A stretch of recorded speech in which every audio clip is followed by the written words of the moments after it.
লাল চমচম মিষ্টি।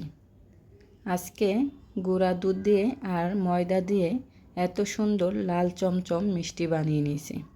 আপনারাও খুব সহজে এইভাবে লাল চমচম মিষ্টি বানাতে পারেন যদি একটু ময়দা আর কয়েক চামচ গুঁড়া দুধ থাকে।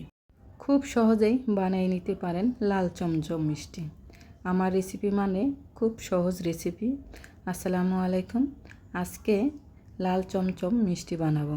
এর জন্য 2 চামচ গুঁড়া দুধ নিয়েছি আর নিয়ে নিলাম 1 চামচ আর হাফ চামচেরও কম ময়দা, হাফ চামচ ঘি, সামান্য পরিমাণে বেকিং সোডা,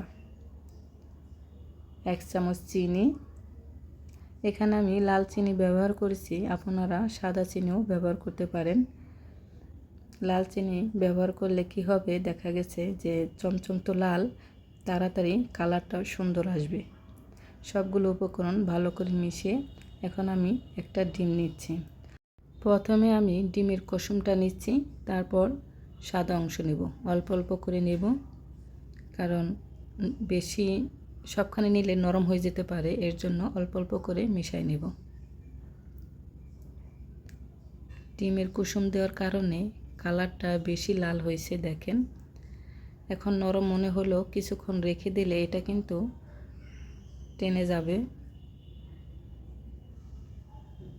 মানে শক্ত হয়ে যাবে। কিছুক্ষণ রেখে দিলে শক্ত হয়ে যাবে। এই তো আমার লাল চমচম মিষ্টির শেপ একটা হয়ে গেছে। এইভাবে করে আমি সবগুলো মিষ্টি বানিয়ে নিয়েছি।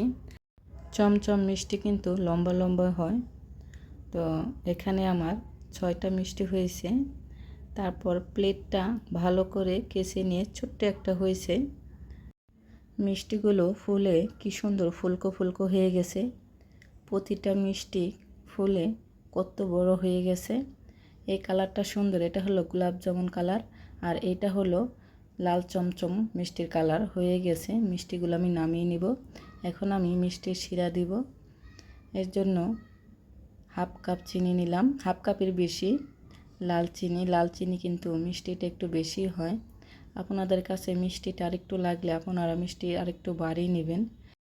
দিয়ে দিলাম একটা এলাচ। এখন মিষ্টিগুলো দিয়ে 5 মিনিট জাল দেব।